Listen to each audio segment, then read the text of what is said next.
নাতনঘাট থানার অন্তর্গত বকপুর পঞ্চায়েতের ধর্মতলা এলাকায় একটি মৃত্যু বাড়িতে খাওয়া দাওয়া করে অসুস্থ প্রায় 50 জন।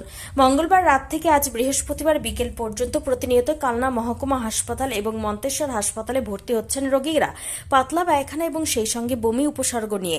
এখনও প্রায় শিশু, মহিলা, পুরুষ মিলিয়ে 20 জন কালনা মহকুমা হাসপাতালে চিকিৎসাধীন। এছাড়াও মন্তেশ্বর হাসপাতালেও রয়েছে বেশ কিছুজন ভর্তি। হাসপাতালে ভর্তি থাকা রোগীদের তরফে জানা গিয়েছে, সোমবার গ্রামে একজনের মৃত্যু হয়, আর সেই অনুষ্ঠানে খাওয়া দাওয়া করেছিল গ্রামের অনেক মানুষ। সেখানে খাদ্যে কোনো রকম বিষক্রিয়া হয়ে মঙ্গলবার রাত থেকে নানান উপসর্গ নিয়ে হাসপাতালে ভর্তি হচ্ছে বহু মানুষ। এদিন বৃহস্পতিবার বিকেলেও একজন ভর্তি হয় কালনা হাসপাতালে। ঘটনায় এলাকায় ছড়িয়েছে চাঞ্চল্য। কালনা থেকে রীতা ভট্টাচার্যের report, crime press Bengal news.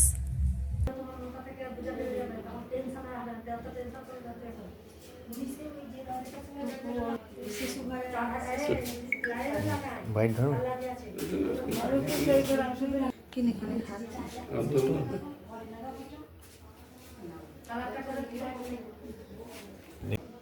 কি করে হবে খাবার নেই। কি হয়েছে, শরীরে কি খারাপ হয়েছে?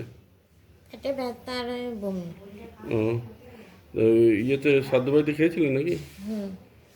কবে ওটা? কবে খেয়েছিলেন? সোমবার? হ্যাঁ, সোমবারে। দিয়ে তারপর থেকে হচ্ছে এটা? এই মঙ্গলবারের দিন থেকে শুরু হয়েছে।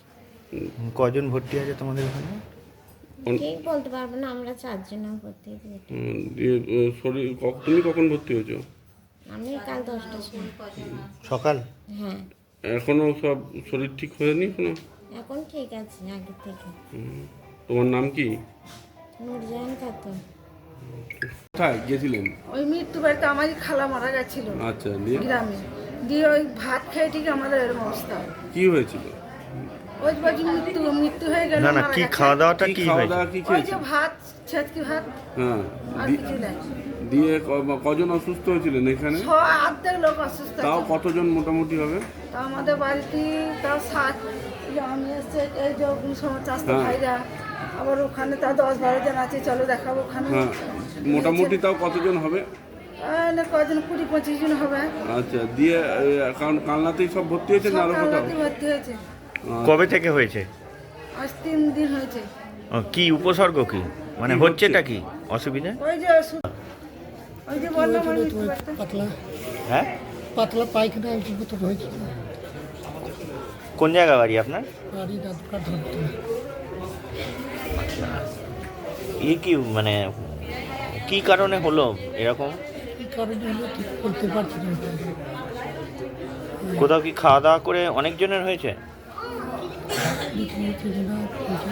হ্যাঁ, 20-25 জনের প্রায় হয়েছে। 20-25 জনের হয়েছে। কি মানে একই জায়গায় কোথাও খেয়েছিলেন কি? না, ওই বাড়িতে 20-25 জনাই আমরা একই ফ্যামিলি। হ্যাঁ, কোথায় খেয়েছিলেন? মৃত্যু বাড়িতে খেয়েছিলাম কি খেয়েছিলেন? ভাত। তো ওখান থেকেই কি গন্ডগোল হয়েছে কিছু মনে হচ্ছে? ওই খাবার খেয়ে হয়েছে। এটাই সঠিক বলতে গেলে কোথা থেকে হয়েছে, সকালবেলা থেকে এরকম। আপনি কবে ভর্তি হয়েছে? আজকে হয়েছে। কজন টোটাল মোটামুটি এরকম অবস্থা? 25 জন।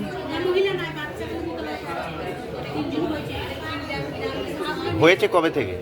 হয়েছে আজ 3 দিন আমরা আসি না, আমরা খেয়ে যাচ্ছি। কদিন?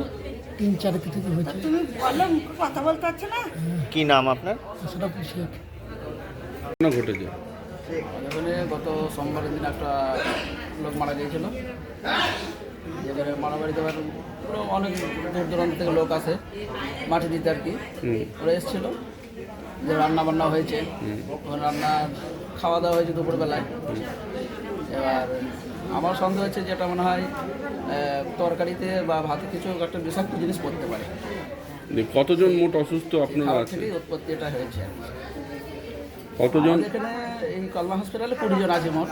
আচ্ছা, আরও সব মন্তেশ্বর আছে, আচ্ছা, বা গ্রামে যে ডাক্তার আছে ওখানেও চিকিৎসা হয়েছে। তারা কেউ সুস্থ হয়ে গেছে, আবার কেউ অসুস্থ। মানে আজকেও কি ভর্তি হয়েছে? হ্যাঁ, আজকেও হয়েছে। তা এখনো কি ওরকম মানে উপসর্গ নিয়ে আছে?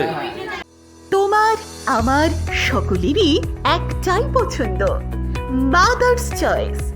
ঘরে সুগন্ধি ভাত, প্রতিদিনের রান্নায় নিখুঁত স্বাদ, চাই উন্নত মানের চাল। তাহলে আর দেরি কেন? আজই যোগাযোগ করুন ধনরাজ অ্যাগ্রো ইন্ডাস্ট্রিজ প্রাইভেট লিমিটেডে। আমরা আনি আপনার টেবিলে খাঁটি ও মানসম্মত চাল মাদার্স চয়েস নামে। একবার ব্যবহার করুন, আর ফিরে তাকাতে হবে না। বিশ্বাসী গোড়া, গুণগত মানে সেরা। মাদার্স চয়েস, মা যেমন চান চাল তেমনই।